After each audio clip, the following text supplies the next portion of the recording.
Hello everyone, నమస్తే. ఈరోజు విషయం ఏంటంటే ఓణం ఫెస్టివల్ అనమాట. ఇక్కడ మా జుంబాలో జరుపుతున్నారు. ఇక్కడ ఫెస్టివల్ ఎలా జరుగుతుందో, ఎలా జరుపుతారో ఒకసారి మా ఊరు వాళ్ళందరికీ చూపించాలనుకుంటున్నాను. నాతో పాటు మా ఊరి వాళ్ళు కూడా ఓణం పండుగ చూడాలి. వెళ్ళి చూద్దామా? ఈరోజు మొత్తం చాలా హ్యాపీగా ఉంటుంది. అక్కడ పర్ఫార్మెన్స్ ఉంటాయి, డాన్స్ పర్ఫార్మెన్స్ నాది కూడా ఉంది. నాకు చాలా సిగ్గుగా ఉంది. ఓకే, మా తమ్ముడు కూడా వస్తున్నాడు, నా బ్రదర్ నేను వెళ్తున్నాము. వచ్చేయండి, చూసేద్దాం.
వీళ్ళంతా నా జుంబా ఫ్రెండ్స్.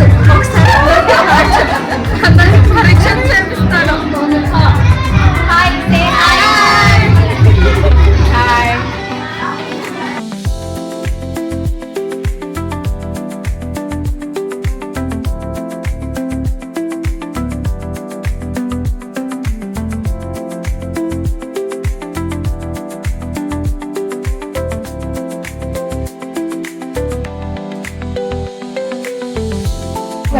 మొత్తం అయిపోయింది.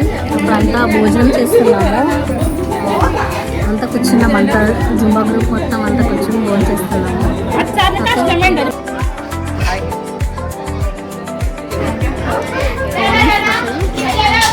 ఇది సద్య,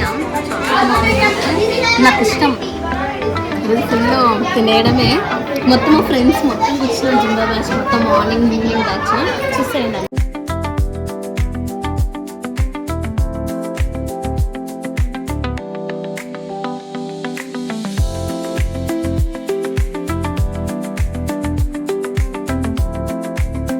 ఇది క్యాబేజ్ కర్రీ, ఇది వచ్చేసి బీట్రూట్ కర్రీ, ఇంకా పచ్చళ్ళు పెట్టారు. పచ్చళ్ళు మళ్ళీ ఇంకేమో కర్రీ ఇంకా తెలియదు, నేను టేస్ట్ చేయలేదు. రైస్, సాంబార్, అప్పుడు కూడా పెట్టారు. ఓకే, తిని చెప్తాను ఎలా ఉందో. నాకు ఇష్టం ఫుడ్ అంటే.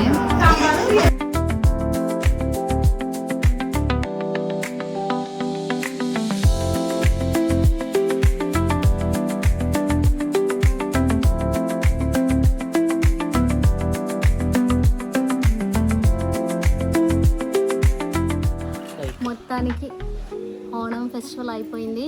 ఇప్పుడు ఇంటికి వెళ్తున్నాం. ఇలాగే నడుస్తూ ఫుల్ ఎంజాయ్ చేస్తాం మేము ఓణంలో. పండగ బాగుంది, బాగా అనిపించింది. నేను ఫస్ట్ టైం ఇలా ఒక ఫెస్టివల్లో నేను ఉండడం చాలా బాగా అనిపించింది. ఫుల్ ఎంజాయ్, డాన్స్, గేమ్స్ అన్నీ చేయించారు. ఫుడ్ అయితే ఇంక అసలు ఆడిపోలే అంటే సూపర్ అని, చాలా బాగుంది అని నాకు నచ్చింది. ఓణం పండగ కేరళలో, అసలు కేరళ విధుల్లో మేము ఇలా తిరుగుతామని నేను అనుకోలేదు. కానీ బాగుంది. సో మూవీస్లో మాత్రమే చూస్తాం ఇటువంటివి. ఇప్పుడు నేను లైవ్గా ఎంజాయ్ చేస్తున్నాను ఇక్కడ. మొత్తం తిరగడం, డాన్స్ అన్నీ. అంతే. వాళ్ళకి బాయ్.